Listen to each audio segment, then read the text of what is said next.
Q라는 게 발견이 된 적이 없습니다. 예수의 어록집 같은 건 발견이 된 적이 없어서 상상 속의 문서예요. 도마복음이 발견이 됐잖아요. 근데 어록들이 다 담겨 있는 거예요. 그래서 사람들이 처음에는 이제 Q가 아닌가. 도마복음을 성경으로 읽어도 되는가에 대한 하나님의 의견은 된다면 안 된다면 그 이유를 들어보고 싶어요. 도마복음을 성경으로 읽으면 안 되죠. 왜냐면 성경이 아니니까. 아마 묻고 싶은 건 그거겠죠. 도마복음을 왜 성경이라고 말해서는 안 되냐.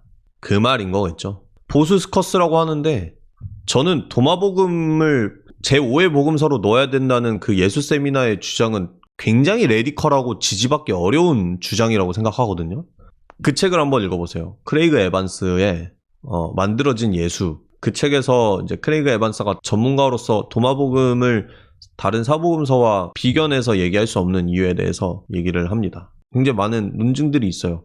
물론 뭐 완전히 끝난 건 아니에요. 끝난 건 아니지만 대체로 주류의 신약학자들은 도마복음을 사복음서와 동일선상에 놓을 수 없다고 주장합니다. 대표적으로 여러 가지 이유가 있어요. 예수 세미나는 도마복음을 맨 처음에 지어진 굉장히 이른 시기의 문서라고 얘기를 하고 싶어 하지만 그 내용을 보면은 오히려 다른 복음서들, 2세기에 존재했던 기독교 신앙들의 행태에 영향을 받은 흔적들이 많이 있거든요.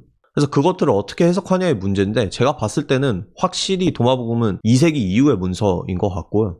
도마복음도 그 복음서와 동일한 위치에 놔야 된다라고 하는 얘기는 제가 봤을 때는 너무 불순해요. 그 의도 자체가.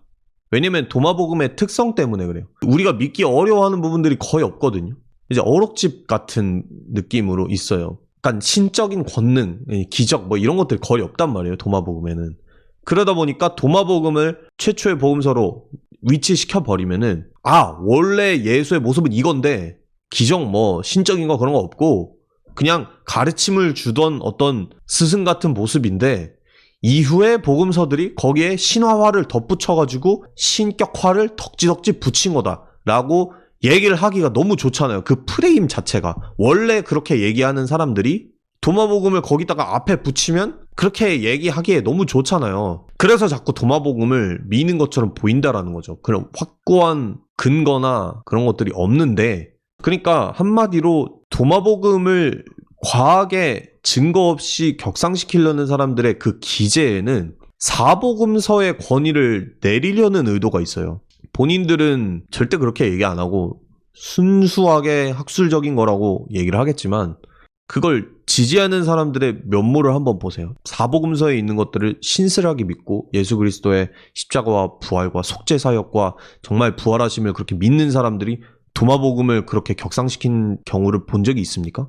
맞죠? 그리고 도마복음은 헬라어 그 사본도 없습니다. 콥트어로 쓰여진 게 발견된 거예요. 이집트. 그래서 여러 부분에서 복음서와 동일선상에 놓을 수 없음에도 불구하고 그 예수 세미나의 그 제5의 복음서 이러면서 도마복음을 선전한 그 의도가 굉장히 불순하다는 거죠.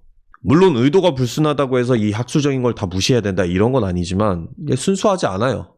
그래서 저는 여러 가지 학문적 증거적 이유, 저술 시기, 내용상으로 다른 복음서에 오히려 영향을 받은 것 같은 그런 부분들, 그리고 헬라어 사본도 없고 그런 여러 가지 이유에 의해서 도마복음은 다른 복음서와 동일선상에 학술적으로도 놓일 수 없다고 생각을 하고, 둘째로는 도마복음의 위치를 높이려는 의도가 불순하다. 그렇기 때문에 더욱 신뢰할 수가 없다.